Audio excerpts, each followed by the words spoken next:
horses a mile out and about. And the event starts with the wheelchair races.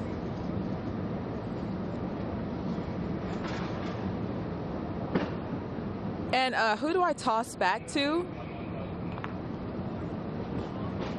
Ryan on both sides? Okay.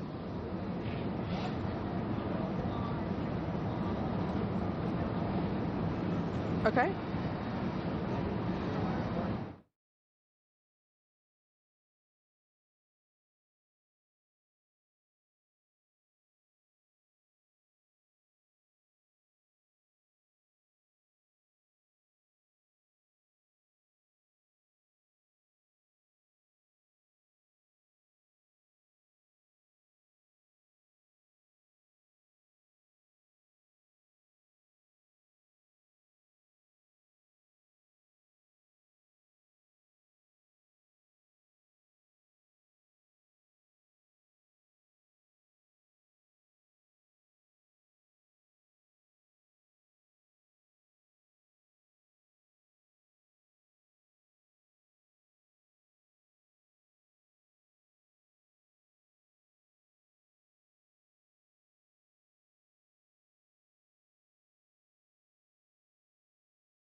Today, live from New York, one of the most prestigious road races in the world.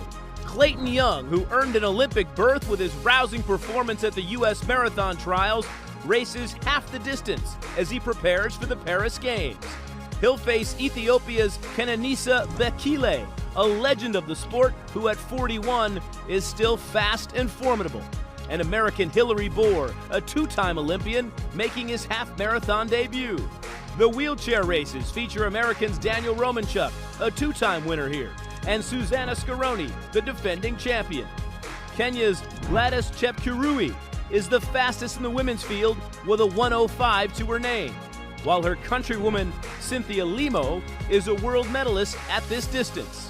Callie Thackeray, she ran her way onto Great Britain's Olympic team with a stunning debut at the distance last fall.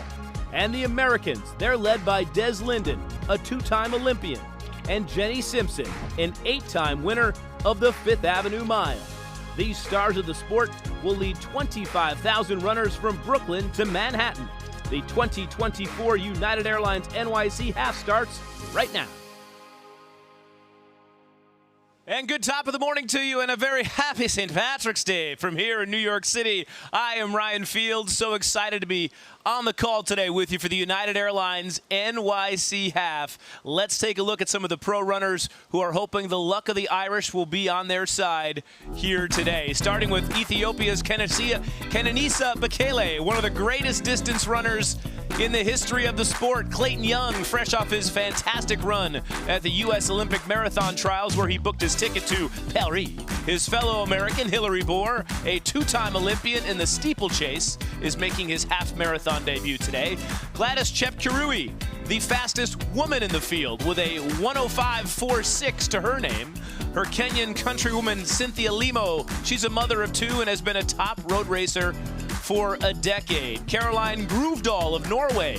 She's the most successful European cross-country runner in history, so yeah, she should fare well on the hills of New York here today. Other contenders from Europe include Callie Thackeray of Great Britain, Fabian Schlumpf of Switzerland. Can we buy her a vowel, please? And Diane Van Ness of the Netherlands. You'll recall she was 4th here just last year.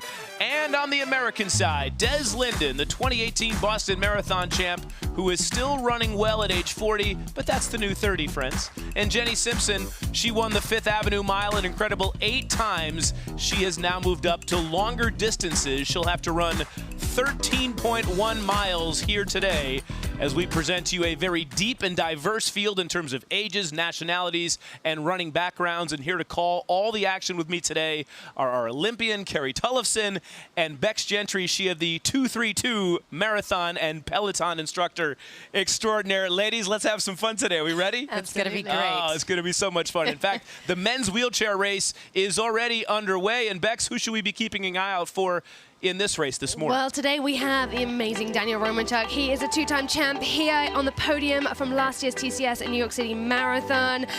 Won Boston Marathon in 2022. Absolutely awesome contender. We have also Evan Corral. He finished top 4 in the last 2 NYC Half marathons and has competed and got some serious medals very recently. I'm very excited for these two today. And the rest of the pro field in the men's wheelchair division looks like so. Any other names stand out to you, ladies? Well, yeah, John Boy Smith. I think we really need to watch him as well. I would 100% agree with that. Let's go UK. We might be hearing a lot of that throughout the morning. How about the women's wheelchair side, Carrie? Well, when you have the defending champion and someone that has run so well over the streets of New York City here, Susanna Scaroni. I mean, let's bring it. She loves being here. She's excited to be back. But she just got beat by Eden Rainbow Cooper at the Tokyo Marathon just a couple weeks ago. So Eden is really excited to be here, too. She was 4th here at the marathon this past fall. So lots of talent in the women's wheelchair race, but look at that big name that's 3rd down there. Tatiana McFadden, she is working her way back into great form in time for the Paralympics this summer. I have a feeling we'll be calling her name in some way, shape, or form before this race is over. And there's a live look at the women's race on the left and the men's race on the right. Let's talk about conditions here, ladies. Is it the same for runners as compared to the wheelers, or are these more ideal conditions, less ideal for the wheelers right now? I think that they are excited that it's not real windy yet. It looks like the wind's going to pick up later today, but right now they are getting through the hills, the early part of the course. And, you know, everyone loves this race course. They're excited to be here. They do. They've got a few hills coming their way, and it's dry. The sun is not, the sun's up, but it's not out and hot. Yep. So it is looking to be pretty perfect. When I was talking with Susanna Scaroni, she said she never passes up an opportunity to come here. Not only does she get this great atmosphere of the city, but she always knows that New York Roadrunners is going to bring in such a great field.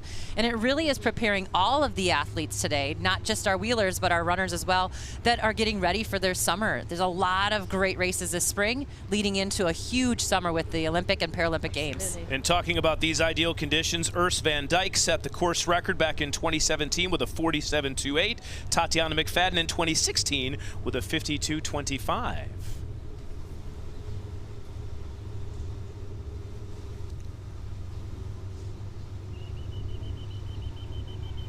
I'm Ryan Field, joined in the booth by Carrie Tullefson and Bex Gentry. Big day in store at the United Airlines NYC Half. Well over 25,000 runners taking part in today's half marathon. And don't forget, we also have some 1,500 kids running through Times Square as part of the kids event. Highlighting the professional field is Clayton Young, a newly minted Olympian by virtue of his 2nd place finish at the U.S. Olympic Marathon Trials last month. And in the pro women's race, there's a pair of formidable Kenyan women, Carrie. Yes, Cynthia Limo is someone we have to talk about. She's coming off of a big win in Honolulu in December, but also right there on her left, Gladys Chepkarui. I mean, this woman is so fast. She is the fastest woman in the field with a 105.46.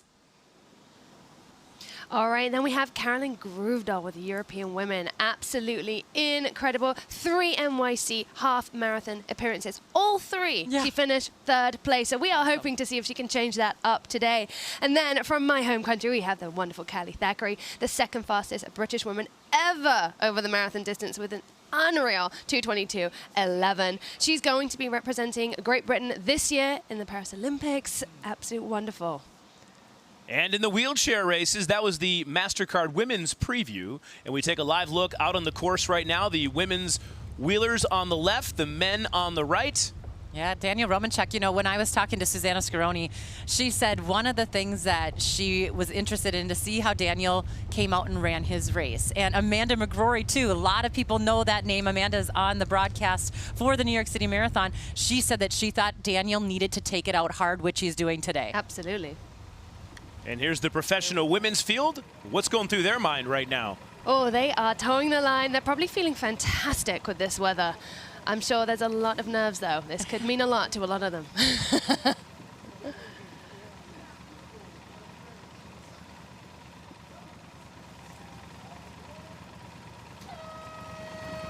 And they're off. And a breath of fresh air. I think anyone who knows running knows that when you start your warm-up, you feel like, okay. Yeah. But then when that gun goes off, it's like, okay, this is what all the hard work, all the mental training is, you know, goes into, and it's just such a fun noise, that gun.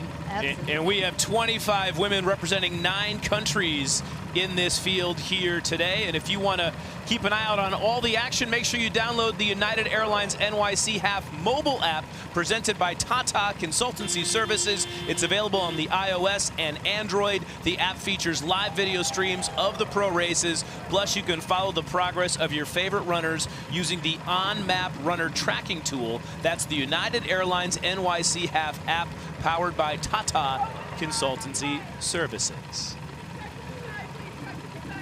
Let's check in with another member of our broadcast team this morning, Brittany Bell, who's standing by in Times Square where they're going to have the kids race today. Good morning, Brittany. Hey, Ryan, I heard you guys talking about the weather, too. It already feels so much better compared to the race last year because temperatures are about 20 degrees warmer. Also counted about 1 or 2 raindrops, but that's not going to be an issue for the race. So we're here in Times Square. Very special because Times Square is close to traffic 2 days out of the year, the first New Year's Eve and today for the half marathon. Also special for all of the kids participating in the kids run that starts around 7:35. 1,500 kids will participate. And new this year, it's open to kids ages 2 to 8. Now, the young ones, they're going to participate in some of the shorter dashes, but just a really fun morning all around. The weather is cooperating with temperatures in the 50s throughout most of the race. Ryan? Let's hope it stays that way, Brittany. We'll be keeping everybody updated on what's happening here on the streets of New York with the pro men's and women's field, as well as the wheelchair divisions. All of that still to come, but right now, we're going to send it back to our friends in the studio at Eyewitness News. Take it away.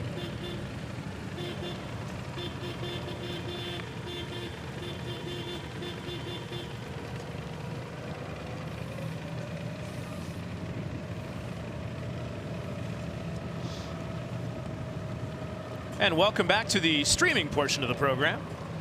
We had to interrupt to do some broadcasting with ABC here in New York. If those of you listening might have been a tad confused as to what was going on. But now we are back with you here on the streaming side of things. And Carrie, what are we looking at right here? Well, right now we're seeing Callie Thackeray in the lead. I just saw her husband in the lobby right before we left today, and he is so excited about her. She's coming off of running a really nice road 10K where she was 8th overall, I believe, in 31 low, which is very fast on the track as well. But Callie's made her Olympic team for Great Britain. And as Bex was saying, she's the 2nd fastest marathoner for Britain. Guess what? The #1 is Paula Radcliffe, and she has won so many times here on the streets of New York, so that's a pretty cool stat for her. Absolutely. She's looking strong out of the gate right here. She's got a smile on her face. I'm sure that she is running within the pack of incredibly inspirational athletes to her, so great day, great start. We're just checking out who she's with right there. Yeah, Gladys Chepkirui right there. Groovedal in that mix. Vanessa, you know, in the middle there with the braids in the middle. She was 4th here last year, Diane Vanessa. She too is going to Paris. I mean, a lot of these athletes are going to Paris, and they said this was critical for them to come here and run on a course like this in such a great race at the UA NYC Half. Yeah. The courses are somewhat similar. Elevations pretty similar between here and the course that they're going to be seeing in Paris this summer. I know Caroline Groovedal is going to be, well, should be pretty strong here because of her cross-country experience, her recent wins in the cross-country. And Fabienne Schlumpf, she was also someone that we really wanted to talk about. This woman is going to Paris as well. She's done so well over cross country and also now moving into this distance where she's run some pretty fast times. She's got that PB of 1:08.27. The nice thing that we want to tell you all about their PBs, some athletes have run 65, 66 seconds, 66 minutes in this race. But this is a kind of an equalizer. You know, even though we like to talk about times, when you are on a course like this, you throw the time out the door and you just race. Absolutely. Diane Van Ness, as I said, she is a returner as well. She was fourth here last year, 1:10.43. So there again, look at that time. She might not quite have that PB, but she knows how to race here. And Jackie Gahn, kind of a new name here in America. She ran her very first marathon and qualified for the Olympic trials. She was 25th there, but is running very well. Had a personal best in Houston, which was in January of 1:10.01. And she is the youngest woman in the field, just 24 years old, and this will not make any of us feel good. She was born in 1999. That was a good year. Well, one woman right there, number 34, we're going to get into her a lot, but Edna Kiplagat. Oh, my goodness. This woman, she's 41. No, she's 44. 44? She's the oldest woman in the 44, field. So we went from me. the youngest woman to the oldest woman in the field. Yes, and here we go. I mean, look that? at this stat. She won this race in 2011. She also won the New York City Marathon in 2010. You know, it has just been so much fun to watch her. She is like 85% in the top 10. She's been in the top 10 at the World Marathon Majors 85% of her career. Wow. I mean, that is unreal. Yeah. So you always have to talk about her, and she is always a threat. Always. And we said 40 is the new 30, so she's really 34, not She 44. really is. Yeah. Talking of which, Des Linden right there. Yes. Coming through, really running strong this season, looking strong. I know she really likes running in New York. She does. has a great feeling from the crowds. For her as well, she seems to thrive on these more hilly courses. So let's see what she can do today. Yeah, they're taking it out slow right now, They 5:48 through that first mile. So, you know, it is hilly. They're just getting into it. We talked about that when this early start of this race, for one, you have to kind of be careful on those early hills because they're going to see them again in Central Park. How about these conditions, ladies? Ideal? I think perfect. They are. That wind is, 7 miles per hour wind? Yeah. Come on, we'll take that. Yeah. It's great. I mean, 50 degrees. You know, the sun is warm right now, but it's not quite fully up. So they're going to be great. But look at this woman right here. Jenny We love seeing Jenny Simpson on the Oh. streets again here. She's won so many times over the Fifth Avenue Mile, but here we are in one of her first few halves. Absolutely. Jenny Simpson, she's in the process of reinventing herself, if you will, as a half marathoner and marathoner. Sam Ryan caught up with her earlier this week. Here with Jenny Simpson, one of the greatest American middle distance runners in American history. 1,500, the mile, the Fifth Avenue Mile, 8 times you've won that. But now that you're transitioning to longer distances, do you consider yourself a miler still? Oh, absolutely. In fact, even as I'm doing these longer things, I think more and more, oh, I'm a miler. But I do enjoy the longer stuff. It's been really fun. The training has been different. It's a new crowd. It's a new crop of competitors, and it's something new for me to learn. The U.S. Olympic Marathon Trials, I know that was disappointing for you, not what you had expected. What did you learn from that? You know, us athletes, we put so much into these moments, and you put so much training, and you sacrifice a lot. You know, I miss family holidays. I miss events that I would love to be a part of because I'm really focused on Olympic trials or, you know, a really big race. But I think one of the things that I've learned after the trials was so disappointing, there's always something important just around the bend. And for me, that's the New York City Half. So I'm really happy to be here, happy to have something else to focus on and say, while the disappointment is heavy and it's very real, I feel lighter because I've had this New York City Half to look forward to. There's a live look at Jenny Simpson. You know, Jenny Simpson did just touch on that. I think that the trials were really tough on her, Ryan. And she did not finish that race. She was really putting everything into running her very first marathon there and to try to make the team. I mean, listen, this woman has won Olympic medals. She's won the World Championships. She is a winner, and she wants to win races. So for her to toe the line, you know that she's got a lot riding on it.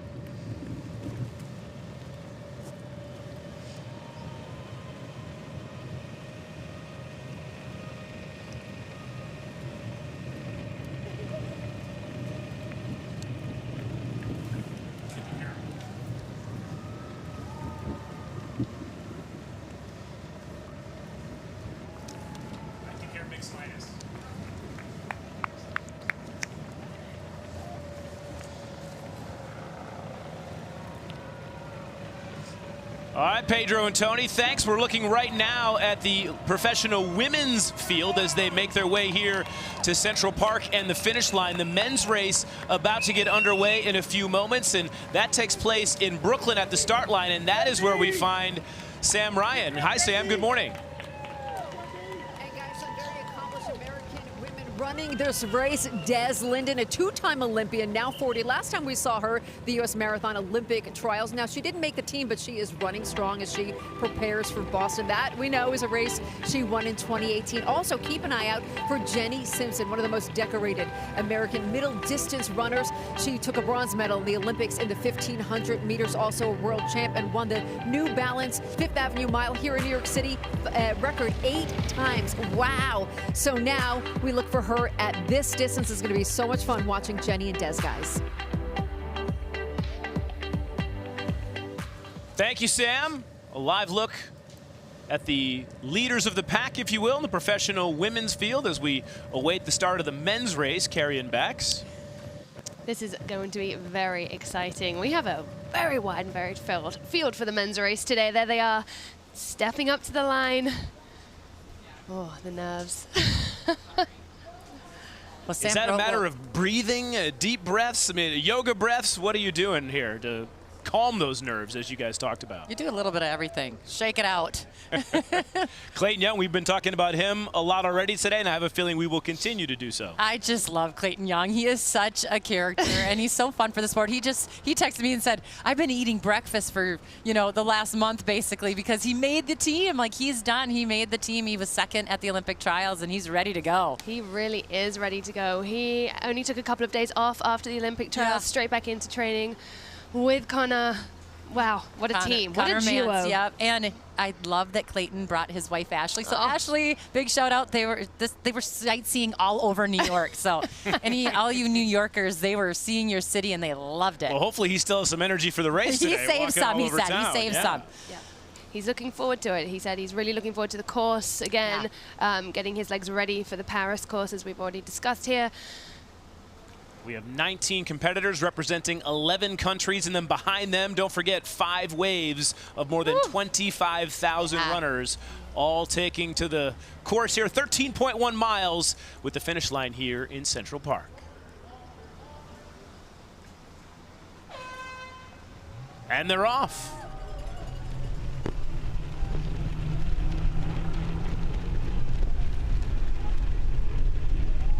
How important is pacing right out of the gate here? You don't want to come out too hot. Yeah, and we see the man in the middle there, Kenenisa Bekele, we're going to talk a lot about him, but him leading the charge right there, lots of eyes on him and how he's going to run. And we'll be watching all of this unfold on the NYC, ABC7NY streaming service, as well as the NYC Half app. You can watch all of the action. We'll be taking you through till the end of the race. In the meantime, let's send it back to Pedro and Tony and Eyewitness News.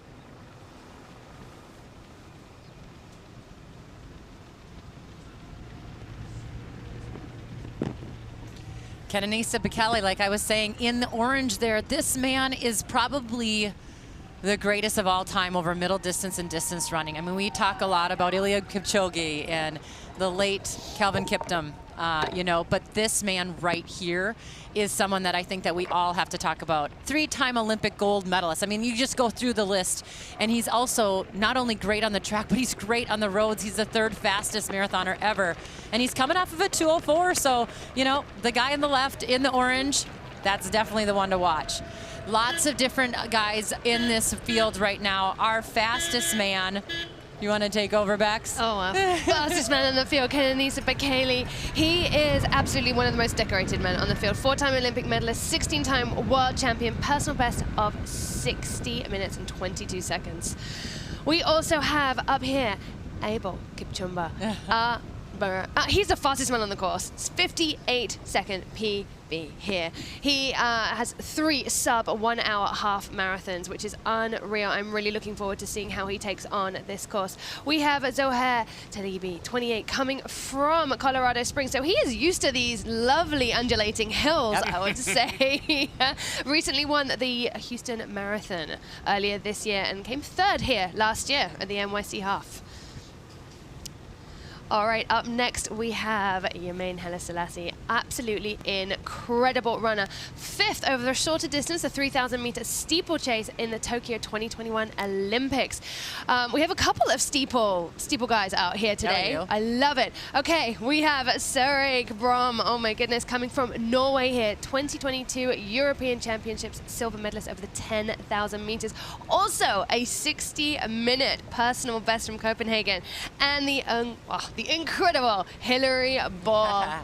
We love Hillary Ball. 2-time U.S. Olympic American record holder at the 10 miles. And then there he is, our star right now, Clayton Young.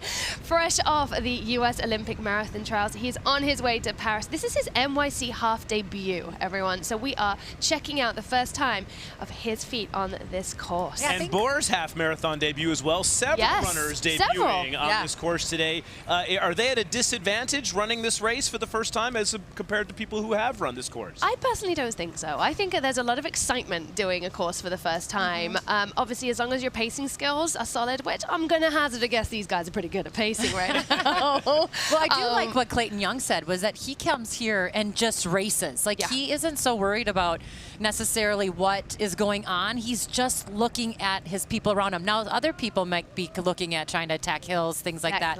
Clayton said he's just going to go and race. He is, and there he is out there. You know, it was really fun for the American distance running fans to see Clayton make the Olympic marathon team last month. He was so delighted, effusive, if you will, celebrating over the last mile of the race, and then at the finish line, he's living the dream. Sam Ryan caught up with him on Thursday. Here with Clayton Young. And Clayton, the last time we saw you racing, it was the exciting finish with Connor Mance at the Olympic trial, marathon trial. Has it sunk in that you're going to the Olympics, and what has like the last 6 weeks been like for you? Yeah, I don't think it's sunk in yet. I don't think it'll really sink in until the gun goes off in Paris. But the last 6 weeks have been a blur. It's been such a joy to be able to celebrate this race with all those loved ones back at home. And now I get to come out here and to celebrate it once again with all the people of New York, and that's been pretty special. Okay, just 6 weeks. So what has the recovery been like for you, and what has the training for this been like? Yeah, I definitely took some downtime and took a couple weeks of just easy mileage. And then, I got my offer from New York, and I was like, that's got to be a once-in-a-lifetime opportunity. I knew that New York was going to be a hilly course, and I knew that it would be an international field. And those are two things that I really need to practice to get ready for Paris, and so that's what I'll be focusing on. But yeah, we've slowly been ramping up training, and I'm early in my build, but I'm excited to see what happens. Already earning a spot on the Olympic team, does that take any less pressure off of you heading into this? Absolutely. It does feel nice. I was one of the first American athletes to be named to the team, and so I have all of my other friends that are, still preparing for the track Olympic trials in June, and right now I get to just enjoy it and to prepare and soak it all in. It does take the pressure off too, because that means I don't have to go back to the track. I don't have to go run 10,000 meters on the track and try to take another shot at the Olympic trials. So it's a big sigh of relief. It's been a dream come true for many years to come. And we see Clayton, middle of the pack here amongst the pro men.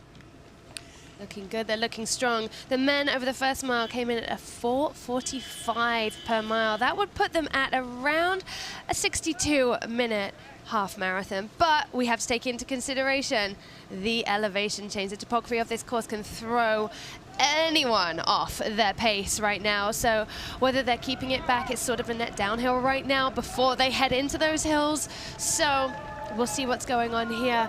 We have at the front leading the way there. My goodness me, we've got Tashi Ito from Japan looking really strong. Yeah, and that's always a fun program. Sam Grotold, who is the elite coordinator for New York Roadrunners, they bring in some of the Japanese athletes that they have a partnership with. And so there's 3 Japanese athletes in the international field. Keep your eye on them. Here's the women's field, though. Chepkarui up front, right where we would assume she would be. Callie Thackeray. I mean, she is the one, and you know her a little bit more than I do, Bex, but she likes to push. She likes to be up front. She likes to kind of sniff the lead. She does. She likes to just go in there. I think go in there, bite it off, and work hard. She has an incredibly hard work ethic, as every single athlete who is running today does. But I can see that grit, that determination in her face. And then look at our wonderful Edna. There she is. That's where she is all the time. Always. She's not necessarily the one to push the pace, but she is always, she is such a master at tactics. Yes. Well, I was going to ask, I mean, she's 44, she's the oldest woman in the field. How does she continue to run at this level at her age? Is it tactics? Is there more to it? Well, I asked her agent, I gave him a call the other day, and I'm like, listen, tell me what it is, because I want to know, right? And he said, she's not doing anything really that different. But he does say, and he was honest, he said, I think the shoes, so we can get into this a little bit, but there's this new the super shoes, right? Every brand has them now. It's helping her recover, and it's keeping her fresh. Yeah. And she just set a new PB in Houston, not because of the shoes. It's the athlete in the shoes, but she's able to train harder and stay fresh. And I asked him, most importantly, how does she keep her mind fresh? And he said she just loves it. Her kids are running and just having fun. As Bex likes to say, it's got to be the shoes. It's got to be the Back to the We got winners. some fast shoes on right now. We have the women on the left, men on the right. Yeah, they are all looking so good right now. We have Garrett Schipper from the Netherlands there leading the way for the wheelchair race for the men's today. The green there. He is in the green. He is looking so strong. And Susanna Scaroni coming in first on the women's on the left of the screen. Where are we at here on pace? Let's check it out here. So Garrett is looking at around a 3:53 per mile. Super strong. How big of a surprise is this? We thought we would see Daniel Romanchuk here leading the race at this point. We did. Garrett has just come off. He won the 2023 Cape Town Marathon. Also quite an undulating course, so maybe we are seeing him excel here at a course like this. You know what I really like is last year, Jetse Platt was our champion. He's Yes. not here this year, but he came from the triathlon world, and so has Garrett Schiffer. He is a triathlete as well, and I think just the strength and the speed and the determination and, you know, just being now sort of newer on the roads, it's kind of fun to see a new guy up there. And they are making the 13.1 mile trek, Carrie and Bex, that starts in Brooklyn and ends here in Central Park. Yeah, well, they are out in Prospect Park. That's where they're going to start. There are lots of hills in the first 3 miles. You have to be a little bit controlled in the early stages because in the later stages, we're going to see the hills again. But making their way through Brooklyn, you see that 2 miles, they are still going up and down through 3 miles. And then they have a nice little downhill before 4. And then they're going to start crossing over into Manhattan. They absolutely are. Once they get to the peak of that bridge, it is downhill as they head off of that lovely schlep all the way north on the FDR Drive, running along the river through the Lower East Side of Manhattan. Passing mile 9, they are going to then quite soon turn left onto 42nd Street. They are heading into the thick of it now. This is when the excitement is going to start building. They're going to turn right onto 7th Avenue, and they are going to run through the magnificent Times Square. It's so much fun. They're going to enter Central Park, turning left. Final mile of the race coming up. We've got some undulating hills again in here, but they're not going to mind right now because the end is in sight, and there it is, reverse to the TCS New York City Marathon, but nonetheless, absolutely wonderful. When they do the new I Love New York commercials to get tourists to come to the city, they should have Bex voice those. Yes. But So much excitement about Times Square. I'm not sure I've ever heard. Well, they it like only shut it down for this race. They do. I mean, that's pretty spectacular. Right? It's awesome. Yeah, second time that New Year's Eve and for this race they shut it down. So pretty cool stuff. Wonderful. Well, the men have come through their second mile, average of around a 4:34 per mile. That was a 9:19 for 2 miles. So they're crushing. They're looking around a 60-minute. Again, we've got to take these hills into consideration. As Carrie said earlier, the wind is due to potentially pick up later on in the race. So we'll see how that will affect these paces. By the way, the men's open division record is 59:24. That is the course record set back in 2007. Oh, well, that's about time that got broken. It's about time. Well, remember 17 that years later, maybe today's the day. We've talked about that. They have changed the course a little bit, They so have. it is a little different. Now, they don't have quite as much of an open air down on, was it West Side Highway? West Side Highway. Yeah, they would get some headwinds a lot of times Well, there. it's a headwind either way, I Yeah. like to say on the West Side Highway. No matter which way you're running, you feel like there's a headwind. Well, Zuhair Talbi, this is the guy that a lot of people here in America didn't quite know of until he started running super fast in college. And now everyone is so pumped for him to transition, and he's getting into the longer stuff. So we've seen him run the marathon. He's a 2:06 guy, I believe, over just 26.2. He's, fairly new. He's only run a couple, but he is hoping to make his team. He has not been named yet to his team for Morocco, but he's knocking at the door, and he's got an interesting story right now. He really does. Right now, he is celebrating Ramadan. Yeah. So he is coming off fasting. and it's going to be a very interesting race for him, and very interesting to see how he goes over this 13.1 miles today. Well, if you thought Bex was excited about Times Square, wait till we check in with Brittany Bell, who's standing by live as we get ready for the kids race today. Good morning, Brittany. Good morning, Ryan, and I'm here with Sasha, who's participating in the kids race. Sasha is also a New York Roadrunner Youth Ambassador. That program is a free program that services 137,000 students nationwide, but bringing it back local. Sasha, you're going to run the race later. Now, tell me, do you have any goals for this 1 mile race? I want to run a little faster than usual. I want to really push my limit and run as fast as I can and try my best.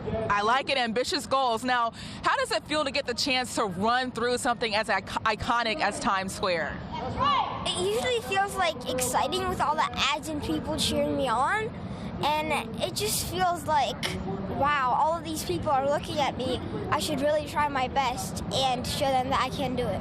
Great, getting that extra boost from the crowd. Now, tell me, what do you like about running? I like running because it just helps me feel my best. And me and my friends run around during recess at school and we play freeze tag. So that's just a way of thinking about my friends too. And I like that you mentioned friends, because my next question is, what advice would you give to other kids who are thinking about getting into running, who might be a little nervous? Never give up and start small and keep a constant pace and run every week or so. And don't run too fast when you're starting to run. Run slow and then faster and faster and faster. All right, you sound like a pro already. So Sasha is ready, and so are the other 1,500 kids that are going to participate in the youth race later this morning. Ryan? We're looking forward to it, Brittany. Always one of our favorite parts of the NYC Half, seeing the kiddos out there running through a shut-down Times Square. Back to the professional women's field. What are we looking at here, Carrie and Bex? Well, I think it's so interesting to see that we still have quite a bit of a pack. We have, 2, 4, 6 athletes pretty much still in it. Quite a bit different than the men's race already. Yep. And they're on the toughest part right now. The toughest part and elevation, let's say. We don't want to say the toughest part overall. We're climbing up the Manhattan Bridge. This is where we're going to start seeing the pack split up, I would say. We're going to start to have a bigger distance between the stronger runners at the front. Well, Gladys Chepkarui, she is someone that we always have to talk about. She's the fastest woman in the field, 105.46. She is leading today. She's just a racer, and she loves to run. She ran 9 half marathons in 2023. And Cynthia Limo, 106.04. She won that silver medal in 2016. It has been a little bit of a time since she ran and won medals, but she's coming back. She's been through a lot. Cynthia Limo, she is a mother of 2, but she did have a child that passed away before she was 2 years old. She went through a deep depression. She lost her agent. She's gone through heavy things in life, but she's back and she's running and she loves this sport. She splits time between here in America and in Kenya, and she's been racing a lot. So a lot of people know her name here in the States, Cynthia Limo, and she's still in this race. We don't see her in picture right now, but never count her out. Absolutely. There's still time to race. So much to run for. And to Beck's point, both of these ladies are also making their NYC Half debuts. Yeah. So a lot of debuts here we're having today, which is adding another layer to this race, if you will. It really is. There's Callie Thackeray just powering up the last bit of the bridge there before we head into the descent down into Manhattan. They're all looking very strong. It doesn't look like the wind has picked up, at that higher point of the race, which is fantastic. I can see Caroline Grovedal was looking pretty good right there at the front. Yeah, Caroline Grovedal, she's had such a fun career. She is so good over the cross-country course. And I love that. I mean, a lot of athletes that transition to the roads, they sort of go there because, listen, there's a lot of prize money to be won. Yeah. And, you don't really necessarily go back and forth. Although we're seeing sport change a little bit. A lot of track athletes are moving to the roads and going back and forth. But Grovedal's done that in her entire career. I mean, she's a phenomenal cross-country runner. And I love that she's stayed on the grass. A lot of people don't do that, and she's proven it time and time again. 3-time European cross-country champion. You ladies have run this course. When you're coming down the bridge, are we to assume that their easy passes are strapped onto them or holding them so their toll charge goes through? You don't come to Brooklyn often, do you? There's no easy pass. It's free to get to our side. We need to do something about that. Well, there's definitely no easy pass when you're running like this. No, That's for sure. Maybe on the way down. We have to think about the downhill coming into that quite quick turn that they're going to do to head back up north onto the FDR. One thing I love about this race, though, is running along the FDR. When do you get to do that? I mean, I'm sure a lot of New Yorkers want to do it when it's back-to-back traffic. You want to get out and run instead of sit there. But this is absolutely one of the best days to do, to just get out, run along a very, very heavy traffic race. Back to the wheelchair races. Yeah, Susanna Scaroni is up quite a bit, about 2 minutes up from, a little over 2 minutes from Tatiana McFadden right now. But Tatiana McFadden back there in second place. I love that she's grinding her way back. She's got a new coach. She was really looking forward to running fast on the track and on the roads. She's got her ticket to Paris as well. So pretty fun to see her back. She is. And then on the men's side, on the right of the screen, coming through the 15K, Garrett Schiffer's up there, looking very strong. That was a 34.35 right now. He's in first place. Continuing on, I mean, how far back? That's about just under 90 seconds between him and Evan Corral, who's coming in second place right now. Looking to see Daniel Romanchuk. Yeah, we haven't seen him in the results for a bit, so not quite sure what's going on with Daniel. The men are currently around mile 10. Women are at mile 9 on the wheelchair race today. So we're closing in on the finish.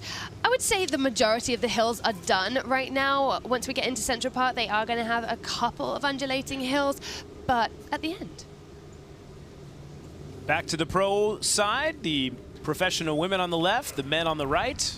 All right, so on your right, we have the professional men. We have Abel Kipchumba, we have Zohair, Hillary Bohr, and Yamani Haile Selassie are coming in top 4 right now. And as you can see, I mean, Zohair is looking unreal to me right now. He just looks like he's cruising his way through this race today. I want to point out, though, Hillary Bohr, this is his first time running a half marathon. He's in the blue in the middle. This guy's coming from the track, a steeplechaser, 7th in Tokyo, but really trying to see what he's made of on these longer races, and exciting to see that base that he's building. As we get set to join our ABC audience here in a matter of moments.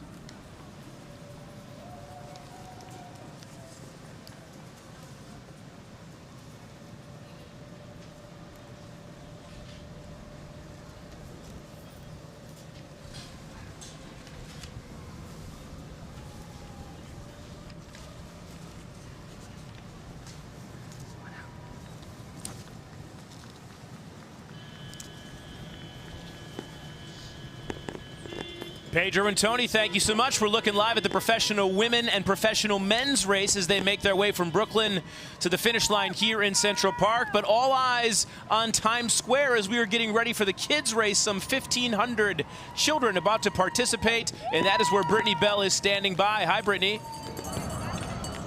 Hey, Ryan, I'm joined with CEO of New York Roadrunners, Rob Simmelcare, and his daughter, Julia. Now, Rob, you've been running this organization for a year and a half, but how special does it feel to have your daughter participating in a New York Roadrunner event? Oh, it's exciting. We love it. You know, our events are all about adults and kids, you know, all getting the experience to run together. And today, we've got an amazing youth race. Over 1,500 kids will be running right here in Times Square. And it's amazing. They've got the whole place to themselves, you know. There's no car traffic. One of only 2 times a year where there are no cars in Times Square. So it's a great opportunity for our kids to run. She'll have a great time running a mile. And then, of course, the adult race will be coming past here as the kids are running as well. And I can just feel your pride beaming about her running this race. How rewarding is it to pass on the love of running to your kids?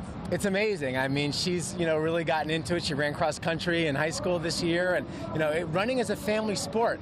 Every parent who runs can pass it on to their kid, and it's a sport you can enjoy your entire life. So I'm just so excited for Julia to be running, and everybody out there, if you're a runner, get your kids running. You can run with them, you can go to their races, or just, you know, make sure they experience all the physical and the mental benefits that come from running. And Julia, we only have a couple of seconds left, but how do you feel about the race this morning? I'm really excited. I haven't run a mile race before, so I want to just see how it goes and see how fast I can go.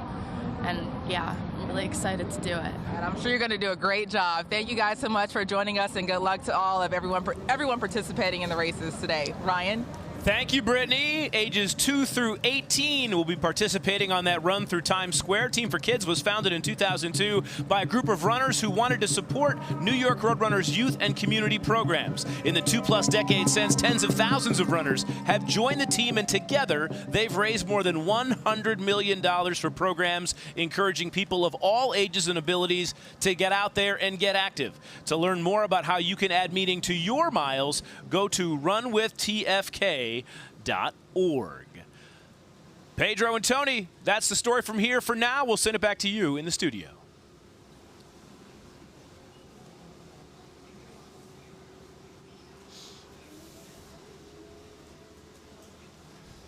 We are nearing the finish line for the professional men's wheelchair. And again, guys, we're surprised to not see, I should say, who we thought would be here at this point. Absolutely are. Yeah, so we've got less than 2 miles to go here on the professional men's wheelchair race. Garrett Shiver is up there. He is doing this thing today. Just checking behind him, seeing if anyone is closing in on his race. It doesn't look like there's anyone within eyesight to us right here. He's had a pretty, one-to-one race, I would say. As he comes into Central Park now, he's going to start to, I would suppose, visualize the finish line, start to really focus in on that last 1.5 miles of push that he's going to have going up and down these hills. Yep, there's the full shot. There's nobody behind him. So maybe he's going to take it a little easier right now. Unsure whether he was going for a specific time today, but he's really worked hard so far. Turning into Central Park. Oh my goodness, there we go. What a feeling that has to be. Yep, so Evan Carrar is just over 2 minutes behind him, still maintaining it. We have another Brit coming in third. Proud of my countryman. I love it.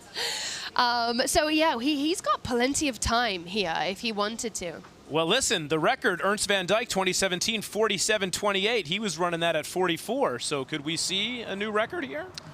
We just need to see. We just need to see. We don't want to jinx it. We don't want to jinx it. Absolutely not.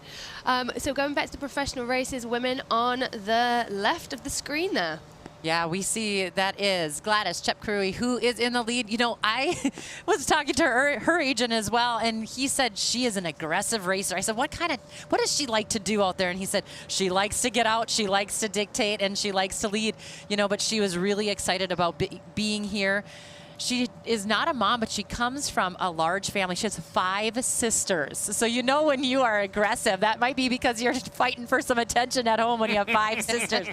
But Edna Kiplagat, again, just, steady Eddie. That's steady Edna, I should call her. Oh, look at you go. But yeah, her agent and longtime dear friend said, she is so meticulous over nutrition and just training and resting and recovery.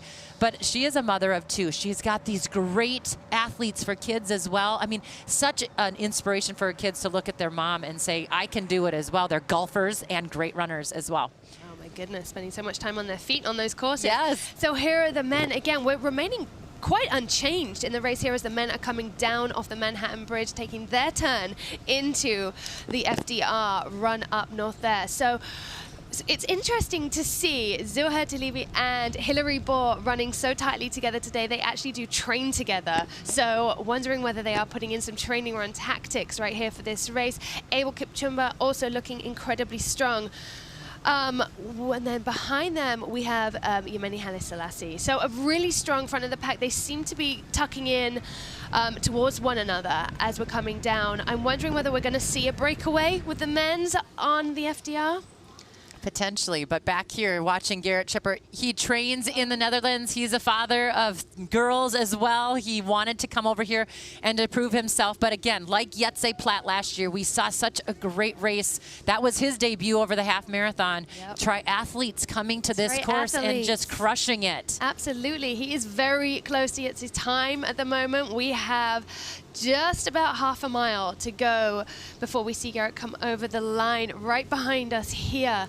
The final little bump. I mean, you know, you think of coming into Central Park here, and it doesn't look like it's much, but both sides of the finish line of the New York City Marathon and the half, you have a bit of an incline, and the athletes really got to dig deep those final 400 meters. Absolutely. Nothing better than a finish line on the top of a hill. But now he's coming down that hill with his finish line in sight. But it will be another big push here, Ryan, as he crests this hill. Ernst Van Dijk's record will live to see another day. He just passed it. Just passed it, but oh so close. Really sterling effort. Really close to a new course record here today for Gerrit Schipper of the Netherlands. He suffered a spinal cord injury in a plane crash back in 2004. He's excelled in parasports ever since, and he's about to win his first ever United Airlines NYC Half. Oh, so he's thinking of each of his 3 beautiful girls right now and how proud they're going to be of their father. Well, coming here to New York to race against such great fields, I mean, you get such a confidence boost, and he's going to have one. He really is. Well deserved. He is literally 200 meters from his finish line, crossing the mile 13 marker. Here he comes. Here we go. Just to see him in his final push here, you think he's not sprinting. He is moving as fast as he can. He can see that clock. No one is on his shoulder, but here we bring in our winner. Gerrit Schipper of the Netherlands, the men's wheelchair winner of the United Airlines NYC Half. In his the pride on his face. He is a winner. Absolutely phenomenal. You love to see it. Gerrit Schipper, a 2-time Paralympian, both Rio 2016, Tokyo 2020. He's 46 years old, and now he is the champion of the United Airlines NYC Half. Oh, it feels so good to be done. Yeah, massive congratulations to Gerrit, representing the Netherlands there. Would we call this an upset today? Absolutely not. Okay, because we thought Romanchuk would be there. We did, and you know, it's sad not to see him come in and claim another champ, but at the same time, I love seeing someone new. No surprise here on the women's side, Carrie. Yeah, Susanna Scaroni, she knows how to race here. She runs the mini, she runs the marathon, she runs the half. She knows New York City, and she wants to come back here. She wants to prove herself. And like I said, it's a confidence boost for anyone. But when you win here time and time again, I mean, this woman knows how to race the World Marathon Majors. So does the woman next to me. She's done all 6. That's Gentry. But no, Susanna Scaroni, she says this is a really important kind of community here, family for her here, and she's getting ready to run Boston this spring. Lots of things, lots of factors, but right here, right now, this is big on her resume, being the United Airlines NYC Half champ. Scaroni looking to win back-to-back here in New York and back to the professional men and women's field. The professional men have come through mile 6 at 27:40, which puts them, they are flying right now. We are looking at under 1 hour half if they stay on pace. The pack have stayed together on the men's, as you can see there. We have Abel Kipchumba, we have Dalibi Bor and Haile Selassie. Really just sticking strong together here. I'm really interested to speak to them afterwards to see any race tactics that they may have been employing. Kind of a fun fact about Bor and Haile Selassie, they both are steeplechasers, right? They are. They were 5th in the Tokyo Games and 7th in the Tokyo Games, now moving. But look right here, we can see Talby's trying to stretch it out a little bit. He is. You know, he knows that these guys behind him, they have powerful kicks. He wants to run that out of them a little bit. I know it's not a sprint race right now. We're not running a 3K steeple, but they still have that. And they are newer to running these longer distances. Talby, not so much. And he also is proving himself to his federation back home in Morocco. He wants to show his fitness. He wants to win this race, and he wants to go into a spring marathon really with the confidence he needs to run in the Paris Games. So you like this strategy right here at this point of the race if you're him? I do. I like that he's our top returner from last year. He's 3rd. He's really feeling out what it means to be a road racer, and he's really tackling this road racing career and doing a great job with it. He's showing so much confidence as well, just taking the lead there. The others are catching up to him. It's going to be a little bit of a game, I would think, going along the FDR. We're going to truly understand who's got the grit. We got a lot happening in both races as we look at the women's field. Yeah, Groove Doll's just been hanging out in second place. And then there's Edna, too. They're starting to lose Cynthia Limo, but Cynthia is trying to hold on. And you know this better than anybody, Bex. There are times in these distance races where you go through ups and downs, the ebbs and flows.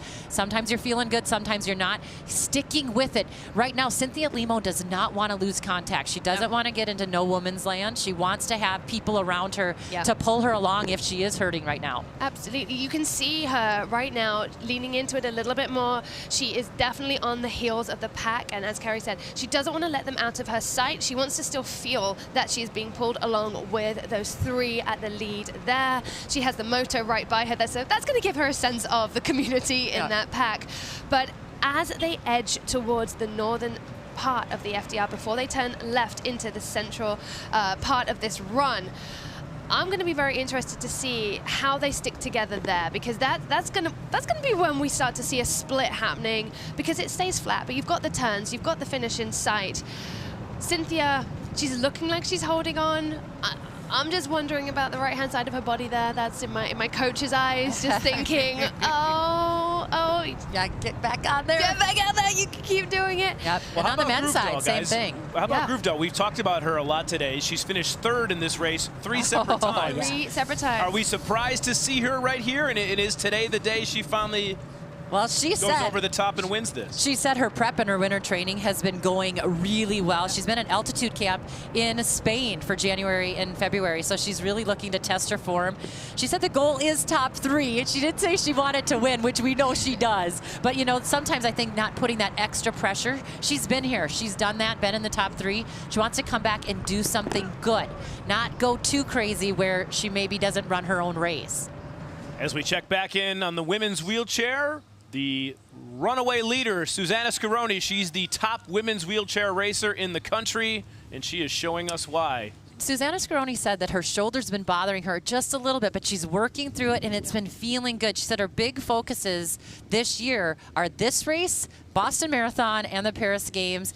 She was so pumped to hear about the field here, but I think one thing that we haven't talked a lot about was that she was third in Tokyo, and you know that that's kind of riding on her. Like she's won the majors now. She's kind of got the taste, and you know that she came into this race thinking, I want another win. Absolutely. She's also coming off Tokyo, which is an undulating course. Yeah. So she has the practice of these hills, finishing a very similar way as you do in Tokyo to here right now. She is very close to coming right behind us for her final straight. There is a big gap between her and second place right now in the women's wheelchair race. I think we saw that in both races today. Exactly. Yeah, I think we're looking at over a 3-minute gap right now. So, you know, I don't think Susanna's going to look over her shoulder. I don't think she races like that. She's fully confident that she's got this. Again, she is really sprinting into the finish as she comes down that final decline into this, as we pointed out, this cheeky little uphill finish. Well, what I love about Susanna Scaroni as well is she's a youth ambassador for New York Roadrunners. So she's out there running and participating for Team for Kids. Like, she just thinks about all of the things that she's doing this for. You know, she's doing it to help other kids that are in the same position as she was when she ended up in a wheelchair. And she said she's just been given so much great stuff in life because of her competitive career. Less than 200 to go. Here we are. Back-to-back wins for Susanna Scaroni. She sees the finish line. Here she comes. Another relief. It's just such a powerful athlete. And you can see that hill. I mean, that hill is really showing right now. Yep. But she has put in the effort today, put in the grind. Smiling, I love it. It's only a couple of weeks since Tokyo, so I mean, come on. And for the second straight year, Susanna Scaroni, the winner of the United Airlines NYC Half. Yes. Another smile of relief that we see. This is her third win at this race, the 32-year-old from Champaign, Illinois. Well, I got to see her the other night at the theater. I mean, she takes it all in. She loves it. She says something that she really likes to do here is have some good coffee. So I don't know where she goes, but I was like, what do you like to do? I'll have whatever she's having. I know. I'm like, what do you like to do in New York? She's like, get some good coffee, go to a show. She takes it all in as well. But I feel like this is one of her second homes. You know, she's in Illinois training, but she really loves the streets of New York. And how can you not love this scene? Draped in the American flag, a great win for her country here today at the United Airlines NYC Half. Huge. And back to the pro races we go. Checking in on the men and the women. So the men are looking good. We have a change in the lead right now. We have Abel Kipchumba has taken on. This is the fastest man on the course today. He has a personal best of 58.07. You know, he has been injured. In 2022, he had an injury, and he's been coming back, kind of clawing his way back. He's a 2:06 marathoner. I mean, he's got great pedigree. He's got a great stat. His CV is awesome, right? It really is. You know, he spent 6 hours at the airport the other day looking for his luggage. So he is like the rest of us. Yes, he is. Yeah. You know, his first time here in New York maybe isn't what he really wanted to be doing, was spending that time, but JFK claims another one. Yeah, oh my goodness. Well, the men have just come through the 8-mile marker. So they have just about 5 miles until they arrive behind us here. A lot can change. Yeah, and a lot can change in 500 meters. Look at that. Abel's trying to really push again. So we saw Zuhair take off and try to put a little bit of a surge on. This is what sport is all about, like seeing who's gritty enough, who's confident enough to go for it. People say distance running can be boring, Ryan. That is nothing far but the truth. So far from the truth. No, so far from the truth is The what I meant. distance between the three of them right now strangely looks equal to me. Yeah, It looks very... But I do think that that means that there's just some cat and mouse a little bit, right? Like they're starting to throw some surges in. From this angle, maybe you could think that Hillary Bohr and Zohar are somehow coordinating their thoughts because of their training. You know, this is just me going in. Yeah, and now on the women's side, they're still packed together. I mean, they are. You know, Edna has won here before. Groove Doll has been third here 3 times, but then Cynthia has not won here before, but she has run here in New York. She has. You can see a slight change there in the 2-3 position. Caroline Groove-Dahl just dropped slightly behind Edna Kiplagat. Maybe we're thinking another battle for third here. I'm really rooting for Groove-Dahl to come in second. How much of that past experience in those 3 races where she's finished third, how much is she trying to do something differently now this time around to avoid that same finish? Can she change her strategy a little bit? She could. The weather has been so vastly different. As Brittany said earlier, we are 20 degrees warmer today than it was last year. Yeah, it was cold last year. And that takes such a toll on how you run, how you perform, how you feel, how you fuel, absolutely everything. So, you know, she's looking strong. As great as her accolades have been, she has raced a lot recently. Sure. So you never know coming into this whether that's played a factor or not. I mean, personally, if I was running next to Edna Kiplagat, though, I mean, that would just keep me going. I'd be in awe.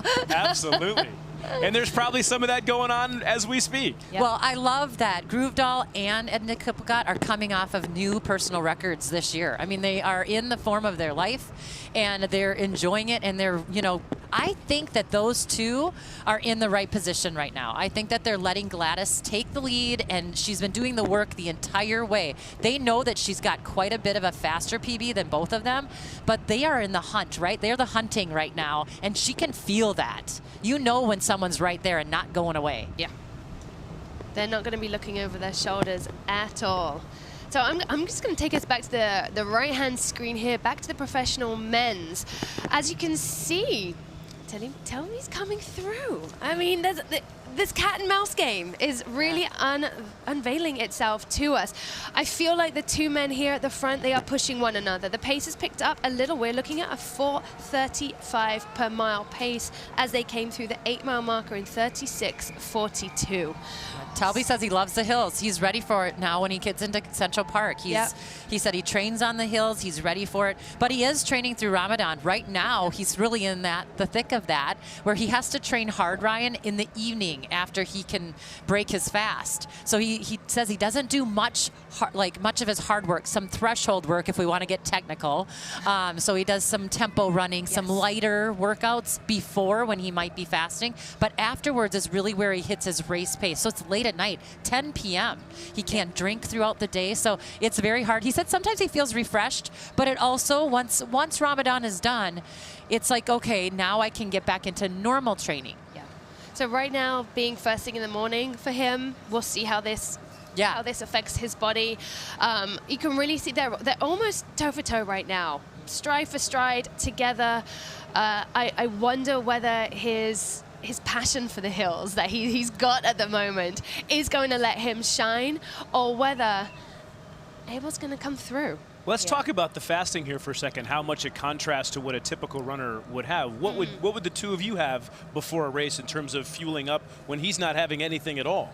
I mean, you're going to go in for a pretty good meal the night before for sure. The morning of, especially for speed, you want something that's going to give you that stored energy. You want some glucose, you want the glycogen, you want something that's going to give you that hit of energy when you need it. And then throughout the race, normally you're going to be fueling with some sort of gel, drink, whatever of the athlete's choice it is. So for him doing this with absolutely nothing makes it even more impressive. Makes it very, very impressive.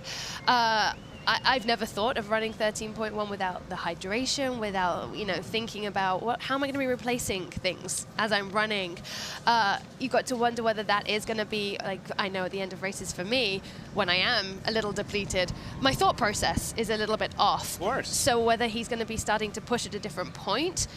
Having said that, he's been training through this. He's been training. And he knows how to do it. He's very well versed in doing this. Yep, as now some of these guys are picking off the professional women, which also helps them. They have something to focus on when there's someone up in front of them. But Zuhair is starting to really push. Really That's Talby push. in the lead. Again, third here last year, if you're just starting to tune in.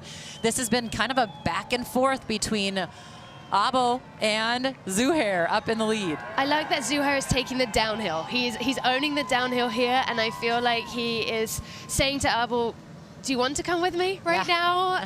Abo saying, I'm going to watch you for a minute, sir. Well, when you've run 58 minutes as Abo Kip Chumba has done, he knows that he's got it in them. That was, though, in 2021. So it's been a little bit of a while. A few years. His last half marathon was 1:01, and that was last fall in Boston at the BAA Half. And continuing with the theme, this is Abel's NYC Half debut. Yep. Another racer today that we've said is running this course for the first time. On the women's side, though, that pack of three, they've been working together. They really have. Gladys Chep Carew, excuse me, she has been out there from the very beginning, just leading this entire way. And that's what, we've heard, is that she likes to push, she likes to be in command. And a quick check of the leaderboard. We have 3 American women currently in the top 10. Des Linden is 8th, Jenny Simpson is 9th, and Jackie Gore, the youngest runner in the field of the pros, is currently in 10th. Interesting to see Clayton Young there on the men's. He, I don't think he was there up in the top 10, but running his race probably with a smile on his face right now through the streets of New York. So the women there, just for your information, coming through the 10-mile marker at 53:09. That puts them at a 5:19 pace. Now they're back in. The women are back climbing. They are not going to be now on that nice downhill. They've got to go up and down until they get here. Running through the magnificent Times Square there. Well so said, fun. Bex. Did you know that every night in Times Square, there's 3 minutes where all of the boards are changed to artwork? Oh, I did not know I did not know that. You're welcome. Look at you. You do work for the tourism. I'm just pitching myself. You're getting a deal out of this. I have a good feeling about it. So Gladys on the left there just seems like she's trying to put a little distance. I'm sure she's feeling the crowds now. She can hear people screaming for her. She knows she's getting close to the park. But yeah, it's just interesting. Edna Kiplagat, we've watched her time again on the marathon course here in New York. In Boston, that's really where she shows a lot of her cards in Boston. She's playing in every situation there, and she's always so composed. She's so smiley and nice, and yet kind of lethal on the course. Really is. And it looks like Gladys can't shake them.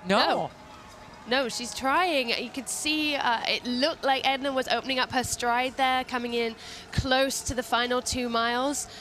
Caroline Groovedal in her 3rd place. Yeah, Gladys, I do think, though, she's coming off of running 106 in February. So she is very fit. She was 3rd in Barcelona in that race. And, she might just be waiting. She might just be kind of biding her time. We'll have to see. They're running through the magnificent Times Square. Well done. Closed down for just the 2nd time of the year, the 2nd and only time. Look at that. New Year's Eve and the New York City Half. So this is going to give them all a boost, I would think, running through one of the iconic parts of New York. As you can hear there, they've got a lot of support from the crowds. once they exit and they carry on running up 7th Avenue, they're going to start to see the park. It's a beautiful time of year. Not quite got the blossoms on show yet everywhere. A few trees. A few trees. But the green, they're going to start to see the opening.